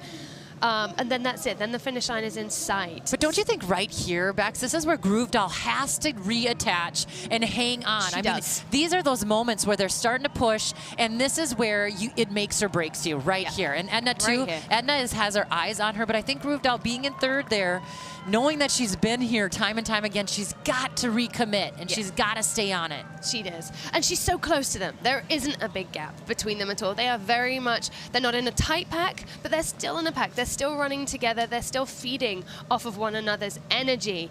Obviously, Gladys can't see them. Again, she's not going to look over her shoulder probably until they turn into Central Park. But she can hear them. She can hear them. Yeah. She can hear them. I've always wanted to have microphones on the runners. I know. Back to the men's race. So they are about to go through Times Square now. And Talby. This is a 2-horse race right now. Talby is holding on. I mean, he's not just holding on. He's pushing Arbol to follow him. And as you can see there, Arbol is actually trying to close the gap. Whether he will take the lead for a second. Again, if we had those little tiny mics on them, we'd know if they were saying, after you, sir, you take the lead right now. We can have that for next year's race, Bess. We'll pull some strings. But there we go. So Arbol has now just taken over Zuhair, and we are... So they're less than 3 miles to go. There we go. Thank you for being my eyes Quick there. math. Quick math. Not my strong point. Oh, but just as we were talking about it, there's Abo Kipchumba up in front. I mean, those two going back and forth, and that's what it's all about. I love that we have that kind of race going on. You know, when you bring these great fields in, you want to be able to toss that time out the door and just race, especially on a year where we have such great international competition at the Olympic Games. How much are you conserving your energy? We're less than 3 miles to the finish. They're neck and neck, and at what point do you say, okay, now is when I make my final push? And are they both maybe thinking the same thing? And does that have to factor into your decision making? They probably have a similar race strategy, I would think, in their mind over the half. I would say once they get onto Central Park South, before they make that final left turn into the park, they are probably going to make the decision on their energy levels in order to push for the final mile and a half here. As they're running side by side, they are going to be feeding off of the energy. So I think it's going to be great. I feel like it's going to be down to the end, and this is what I love about running. We saw it at the US Olympic trials on the men's side with Connor Mance and Clayton Young. People think running is such a solo sport, and then you see those two runners coming in together. Yes, they train together. Yes, they know each other very well. Yes, they're brothers. But like right here, these two are not teammates. They are competitors, but they're sticking together. Do you go in with your plan, and then does that change based on what the other guy is doing? You have to be able to pivot in running. Yep. You absolutely have to be able to pivot. I say you have to fly by the seat of your pants when you're racing. You have because to. You do. You have to be willing to adjust and, you know, to definitely get going. We have heard that Edna Kipagut's fallen back just a little bit, but she's still there. She's still looking solid. She's still got them in her sight. Yep. Groove Doll, though, I want to mention, Groove Doll is a sub-15-minute 5K athlete. So for those of you who know track and field times, that's blazing, right? I mean, the world record now is knocking at the door of breaking 14 minutes. But she is so fast on the track, but also so strong on the roads. And as we've mentioned time and time again, when you've been third here 3 times, I don't think you want to be third here again. No, and you can see that. You can see that, you know, she is neck and neck really with Gladys Kipchirui. And look how calm they both look so calm. And this is something that, you know, all runners of all levels, we aspire to the next level up of calmness. And how about both of these races are kind of mirroring each other right now? Yes. Both runners and again, neck and neck. Here. Zuhair Talby, I mean, there comes a point where you want to be able to sit and kick if you are this close to each other. Yeah. You know, if he's not going to run the kick out of Abel, then let's relax maybe a little bit and just wait. And how about the kids' races on the right? 1,500 youngsters, ages 2 to 18. That's why their running pace is alongside. increasing right Yeah, now. they're getting inspired by the next generation. Absolutely. And they're inspired to watch these athletes that are going to the Olympics. You or can't one of the get best beat in the by a world. 5-year-old out there, ladies. You got to pick up the pace a little bit. Oh. I'm going to put Tallulah in for this next year. She'll That's be our too. little one. Yes. Yeah, I mean, this is just so amazing for these kids to see all of these strong athletes coming past them. Yeah, just an awesome visual, right? Yeah, to see isn't these it? two guys that are at the top of their sport running next to a bunch of children through an empty Times Square. They just need to be careful Very, because very I don't know about all of you, but racing these youngsters, I've strained a hammy. Oh, here and there. it So happens, these guys got to right? stick to their race plan. No straining of the hammies right here. But yeah, now for the first time we're seeing Groove Doll move to the lead. There we go. And that means that she's feeling good. She would not have done that had she not been feeling good. And she's starting to push. And I do think this can play a little bit into the psyche of Gladys. Yes. You can see Gladys is falling back. She's fallen back. She's moved slightly out to the side, which, if you really are thinking about staying with your runner, you're going to stay kind of close to them. You can see Caroline there just looking over her shoulder, checking on where Gladys is, probably giving her a boost of confidence, knowing that she's a few steps back. She's really extending that lead. She really is. She's on a downhill right here. They're running about a 5:09 per mile. They came through the 12-mile marker in 63:31.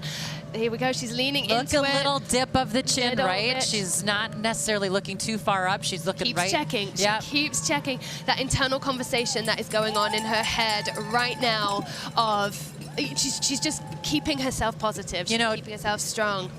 107.21, the course record. Helen Oberian, 2023, just last year. Yeah. Fantastic. Okay, wow. Abel has made a big move right now. He has decided to say goodbye, sir. And we talked about what his strategy might be. We did. He just turned it on even a little sooner than you may have thought. And what are those beautiful trees you see up ahead Central of you? Park, I believe that that's is our Bex. shining Central Park. And that is what has given him the inspiration, perhaps, to push on ahead before he makes that turn into the park today. So back to Caroline Grovedart. She's still checking over her shoulder there, still making sure that she has put enough distance between herself and Gladys, who led the way for 12 miles. She did. She really went for it. But one thing that I think is interesting, Greta Weitz is a nine-time New York City Marathon champion. She's the great from Norway. She passed away years ago, but that is somebody that Groove Doll thinks about every time she comes to New York City, and especially when you enter Times Square and then into Central Park. Like, that Greta Weitz has run these routes, and she wants to be like her, and so Groove Doll is making her own name here, but running, obviously, I think, with Greta Weitz in her thoughts. As all of us think of, when we think of the new Norwegian runner, which is Groove Doll, I think we think a lot of Greta Weitz, so what a woman. She's closing in. We have 0.7 of a mile to go on the professional women's race here today at the United Airlines NYC Half. You can see her head, Caroline Groove Doll's head up right now. She brought her husband to town. I love that. Like, they're having a fun weekend. Wow.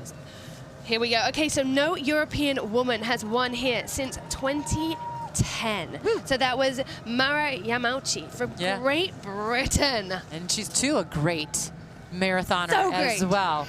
Did you hear how excited Bex was when she said Great Britain? I know. You could just hear it in her voice. She loves it. Talking of Great Britain, we can see Callie Thackeray down in 6th place right now, still running an absolutely fantastic race with Fabienne Schlumpf behind her there. These women are really, really putting in the work today. I can't imagine what's going through Caroline Groove Doll's mind right now, thinking, what a run. 3 times I've been here, 3 times I've been third, and today, she's checking over her shoulder again to make sure that she can think in her mind, today is my day. Today's the day. Well, and I think, too, when you are running and you're getting ready to hopefully win this race for the first time, and she knows what a huge race this is, she's got to be pumped about the Paris Games this summer. I mean, every single race that you have a great result from coming into a big summer like this, you got to be, like, things are going well, training's going well.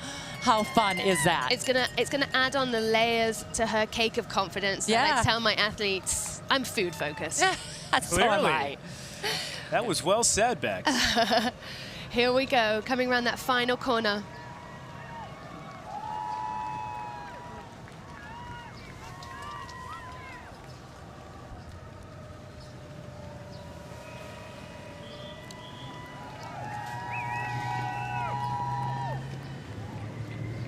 We are looking at the women's race coming to a conclusion with Caroline Gruvdal of Norway sprinting towards the finish here in Central Park, and what a race she put on today. Yeah, she's just looked back to check. She saw the 200-meter to go sign, crossed the 30-mile marker. And what a feeling that has to be, What a feeling. I love that she keeps checking. I love that she can't quite believe. Kind of surprising herself, you know? She is showing that she is like the rest of us when it comes to running. You can get to the finish line and win your race and still not believe it. Well, she's a 10-time medalist from the European Championships. She's going to win her first time here in New York City. She's been third here 3 times. This is her 4th time here. Her husband's here to watch her. After 3 straight third-place finishes, 4th time's a charm for Caroline Gruvdal, your United Airlines NYC Half champion. And wow, what a run. When she put it to her, she put it to her. Here comes Gladys Chepkaruri. Very gutsy race for her as well, the lead. Very gutsy race. She really led the way for the vast majority there. Yeah. What a fantastic performance by both of these women. Yes, absolutely. 1:09.09 is the unofficial time for Caroline Gruvdal. 5:17 per mile. And we check back in on the men's race. Some separation has really opened up here, ladies. It really has. Abel put his foot down. Yes, he did. He was more than able. He was I don't know how to follow that one. The men came through the 12-mile marker in 55.12. That puts them at a 4:33 per mile. Interesting here. We have about a 7-second gap between Abel and Zuhair. So, as we're seeing, the hills are not a problem for Abel. He is showing us how he got that 58.07 personal best for his half marathon, albeit a couple of years ago. Yeah, well, listen, he's run under 60 minutes 7 times. This guy knows how to run fast, but he also knows how to win, and that's more important today. So we're looking at the course records right there. 59.24 set back in 2007. That is what we're looking at, the event record. So he's about 40 seconds off the pace. Can he do it, ladies? I don't think so. Might be a stretch. It might be a stretch, but he's going to be close. He's going to be close. But even I think he's just going to be so impressed with the composure that he had out there today. He waited until he wanted to go, and then when he did, it was so decisive. It was so powerful. And, you know, Zuhair Talbi is a phenomenal runner, and for him to put him away in the final miles, that is a powerful move. Yeah. And not taking away from what Zuhair did. He really did show that grit, that determination. He proved to the Federation that he, you know, should he race for Morocco, he can show up. Yep. Final little downhill and bend coming through for Abel Kipchumba here as he is 0.2 from the finish line of the NYC half. Looking so strong. He literally looks like he is about to run faster than the moto. It really puts it in perspective how fast he's moving when you see the moto next to him. He is motoing right along, that's for sure. Yeah. And it is great to point out that Abel is the half marathon specialist compared to Zohar, who is in marathon training mode. He just completed a fantastic one. Oh, and here we see some of the females finishing up, but we are watching Abel as he gets close to that finish line. And look at that turnover. You know, he's squeezed down that pace to 4:33, even a little faster, I think, here in the final miles. Just ticking over 1 hour right now. And in his US NYC half debut, Abel Kipchumba is your winner on the men's side. And he too, all smiles. All smile. Honestly, that smile just broke my heart into pieces. He looked thrilled, and so he should be. First-time winners on both the men's and women's side, ladies. Zuhair Talbi has to be pleased with that. He's 1 place in front of where he was last year, and he went for it. He did. Incredibly strong performance again by both of these athletes. Real inspiration coming together there, that camaraderie, that running joy. Our top female from the US was Jenny Simpson. She's ran 1:12.06, has to be pleased with that today. 6th overall. And we missed Edna as Edna Kiplagat. She finished third there. The 44-year-old Edna Kiplagat with a third-place finish here at the United Airlines NYC Half. What a great day of racing we've had for you from Brooklyn to here in Central Park. The fun continues on the apps. In the meantime, we'll send it back to you guys in the studio.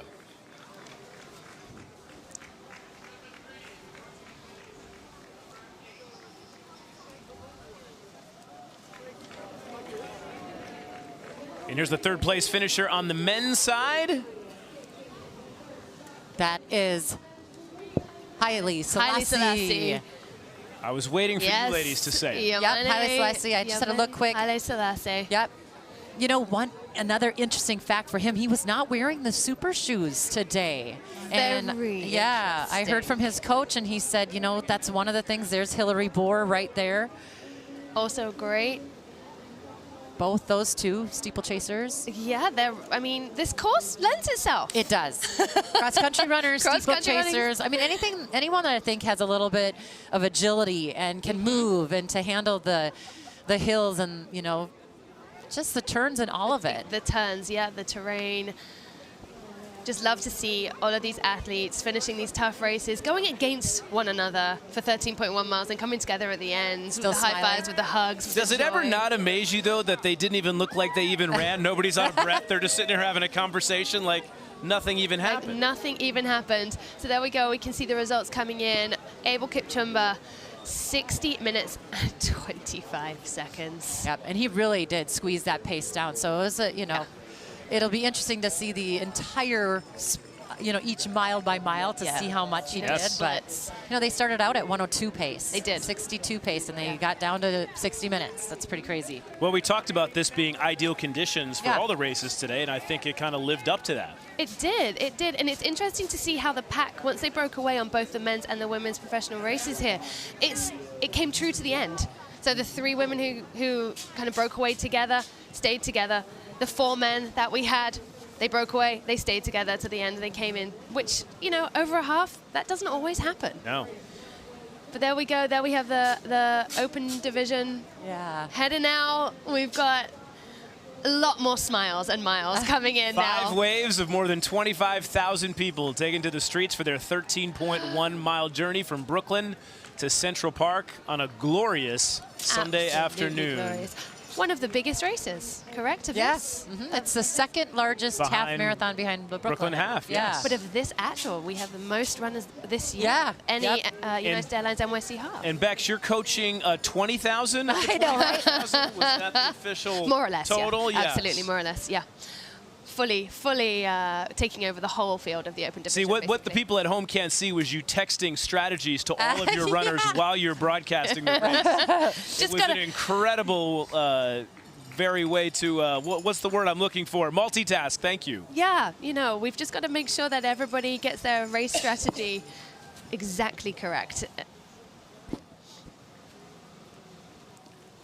So let's check out the pro men top 3 finishers in what was one heck of a race here on this St. Patrick's Day Sunday in New York City. This is the pro men wheelchair.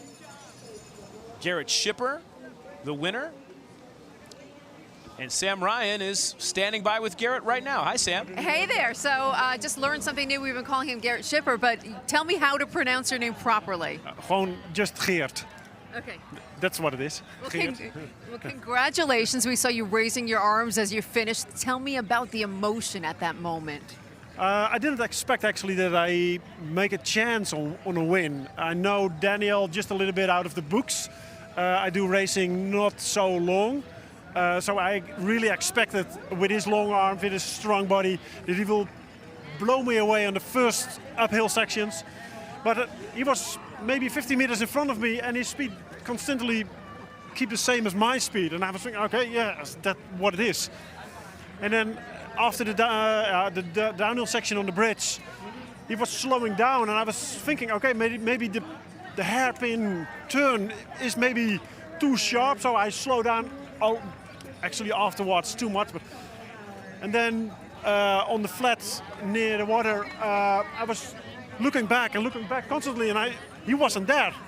So I don't know what happened with him, but I was kind of realizing at that time maybe that is a win for me. But I didn't expect it. And I'm kind of emotional in the way I'm so new in the sport, in particular racing. How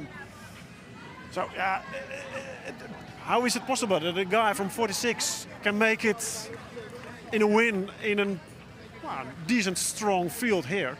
In your New York City half debut, we can hear the emotion and the excitement. Congratulations to you. Thank you very much. Thanks. Let's send it back to you guys. 46 years old, Garrett Schipper getting the win, and my Scottish grandmother is going to be very disappointed in me that I did not know how to say his first name correctly. You just need to roll your R a little bit. Garrett. Yeah, right? there you go. Oh. Garrett. How about the women's wheelchair I can't roll my eyes. results? No, I'm not going to try. Americans 1-2, Susanna Scaroni and Tatiana McFadden, two names we've come to expect to be atop the leaderboard. I was thinking that those two would be out there, but Eden Rainbow Cooper, she was right where she should be too, right on the podium there. But Susanna Scaroni, wow, 5 minutes. I mean, that was a big win a big for gap. her. Very yeah, big she's one. got to be pleased with that, especially after she did mention that she was kind of struggling a little bit with the shoulder thing, but clearly she's in good health. Susanna Scaroni, back-to-back champion here at the United Airlines NYC Half, and Sam has caught up with her here at the finish line. Yeah, Ryan, this is her 8th time in this race, 3rd time winning it, and back-to-back for you. Congratulations. What was the difference this year? So a few things. This year we had the most amazing weather today. So last year was very cold, and for a lot of reasons we didn't have much of a warm-up. But this year we had a great morning of warm-up, perfect weather, a great field as we did last year, but a different field. And so it's always fun to be here. What is it like solidifying this going into Boston, heading into Boston? You know, it's always nice to come out here and do a half marathon before Boston Marathon, because we train inside all winter.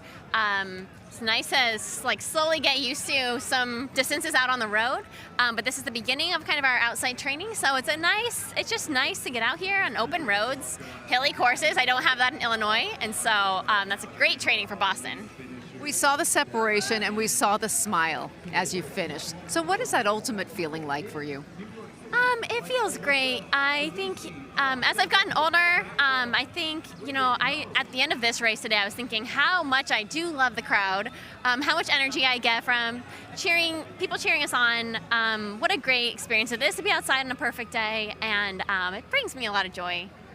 Congratulations. Thank you. Thank you. Guys, back to you.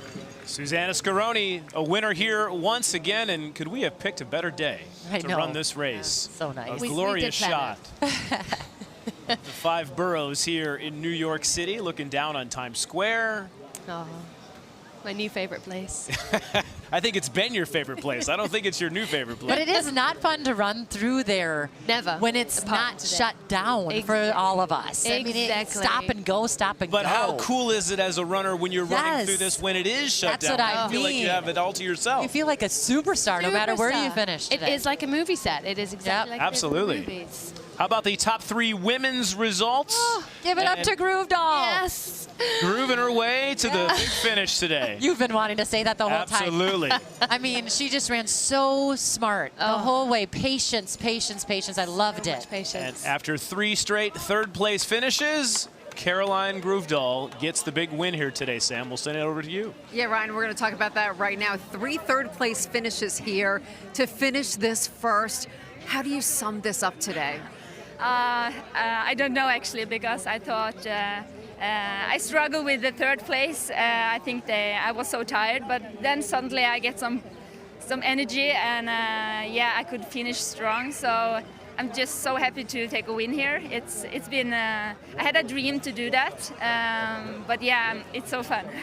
Fulfilling a dream. They were talking about your patience during this. What was key for you? I just tried to run easy. I was thinking about the finish, but I know the other girls was very strong, so I actually just tried to enjoy the race and to have something left the last 2K. And you certainly did, and the first European woman to win this event since 2010. How special? You did not know that, right? No, I didn't. So how special is that for you? That's very cool. I really like to run in New York. Yeah, it's my 5th time running here, but yeah, I love it. So to win here is fantastic. We have a Norwegian Grete Waitz who won so many marathons. So I feel like I'm behind her and can try to do it as a Norwegian. So that's very cool. Congratulations. Thank you so much.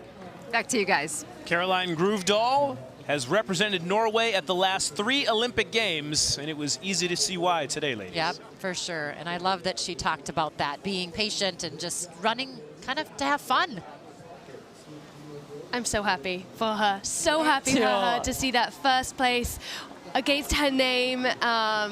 Just talking about the history of Norwegian runners, really bringing that home for her, the importance of representing her country here. We haven't seen her over 26.2, so maybe we'll see her here in New York running that, just like Grete Waitz did. Goodness, that would be absolutely wonderful. What a great race. And on the men's side, let's take a look at the top 3 finishers.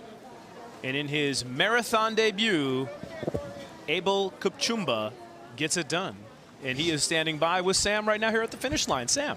Here with Abel and his debut in this event here in New York City. What was that like for you?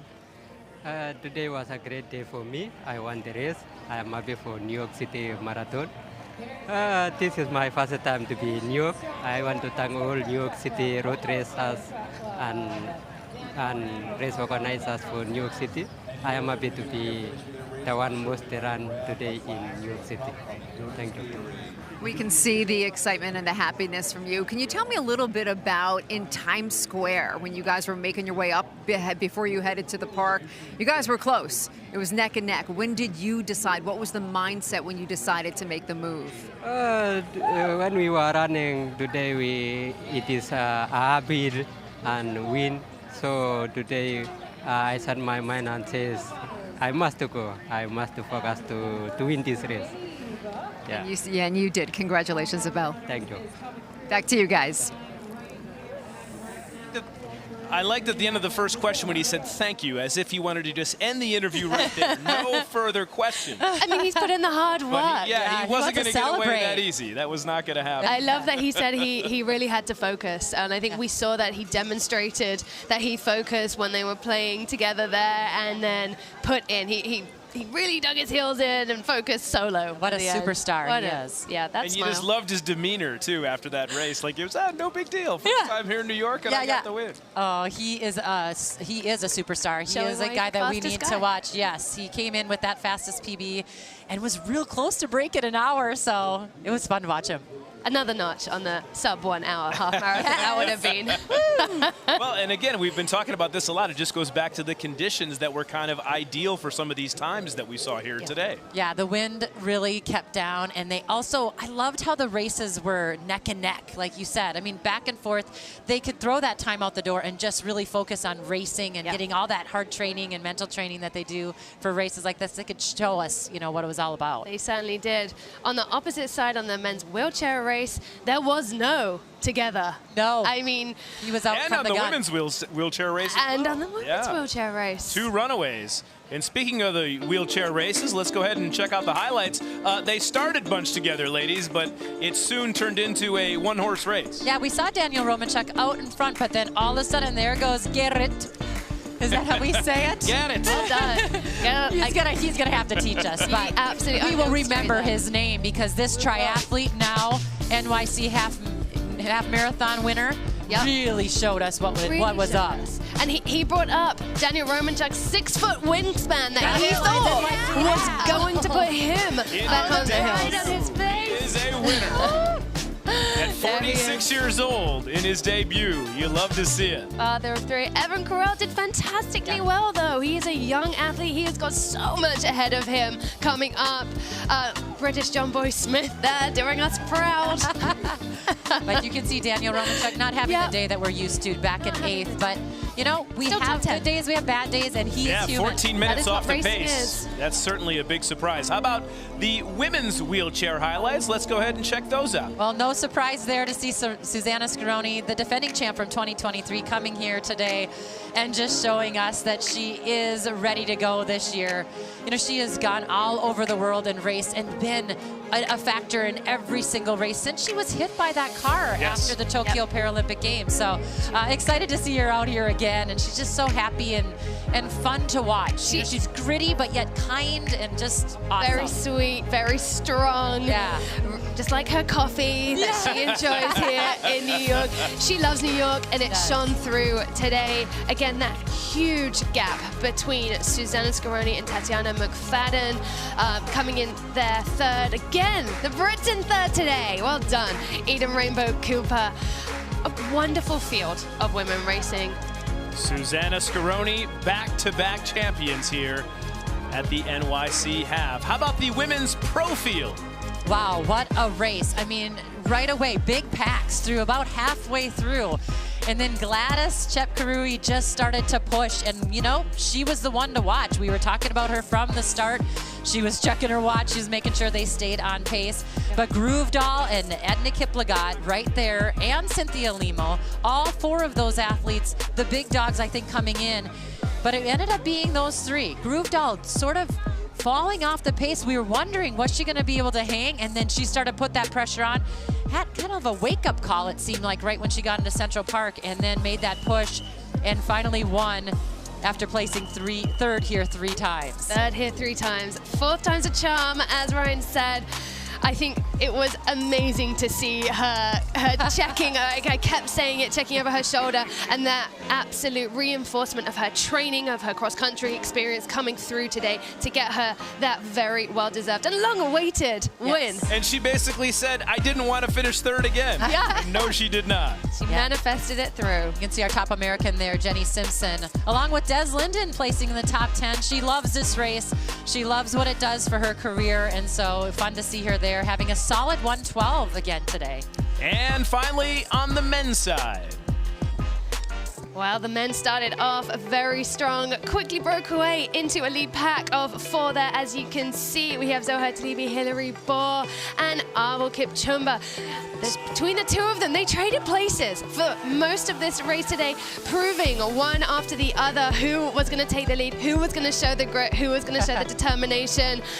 When Abel finally took the lead, he broke away after running through this beautiful scene in Times Square as these two fantastic athletes were running alongside our kids race today. He bit it off, is what I'm going to say. He used his smile. I think it was the blossoms on the trees that pulled him in with a smile on his face to Central Park. He put on 16 seconds in those final miles there, so he really put it down. He was cooking. He came here to show us. He came here to show up. Yep. And he seems to love New York. I think so. Hopefully he'll be back. I have a feeling we'll see him back. Big shout out though to Hillary Bohr in his half debut. He was 4th there, top American. Reed Fisher, let's give him a shout out. Last year, he and his wife, they were fighting through her cancer, and now she is in treatment still, but she's doing well. We're giving you, Christine, a big shout out. Reed Fisher still showing up, and even though they're going through a lot in life. So great race. Great race. Absolutely everyone. Kenenisa Bekele there, down in 7th. Yes. Yeah. Still, fantastic race. Yep. Great race, fantastic race. I think those have been the common themes of this day today. What's been your favorite part, Carrie? Oh my goodness, that is so hard to say. I think I love seeing Susanna Scaroni just come back. It's so fun to see that she's been able to return from such a scary accident and to do so well. She just loves it here, and so do I. So it's fun to see her race. Absolutely. For me, I'm going to play the European card, or not European card. Seeing Caroline Groove Doll coming through, and you know, just having that 3-time third place, knowing that was on her mind all the way through, especially when she sat there in 3rd place after being in 2nd place, just shining through and getting that 1st place dream come true. Today everything worked in her favor, including her training, but my day's going to continue getting better and better as I love watching the open division come in, and all of our runners, as you can see behind us, making their way to the finish line with smiles on their faces today. 5 waves of 25,000 runners making their way here to Central Park, a day of firsts, and so many with the luck of the Irish on their side here today. It's been a day of breakthrough wins here, if you will, at the United Airlines NYC Half. Caroline Groove Doll and Abdel Kipchumba. Dominant performances by the Wheelers, Gerrit Schipper and Susanna Scaroni. And it is our pleasure bringing it to all of our viewers from all over the world, spending your Sunday morning with us. We appreciate it. We can't thank you enough. And on behalf of Kerry Tullifson, Bex Gentry, Sam Ryan, Brittany Bell, and our entire crew, I'm Ryan Field. Thanks so much for watching. Happy St. Patrick's Day. Celebrate accordingly, and make it a great Sunday, friends.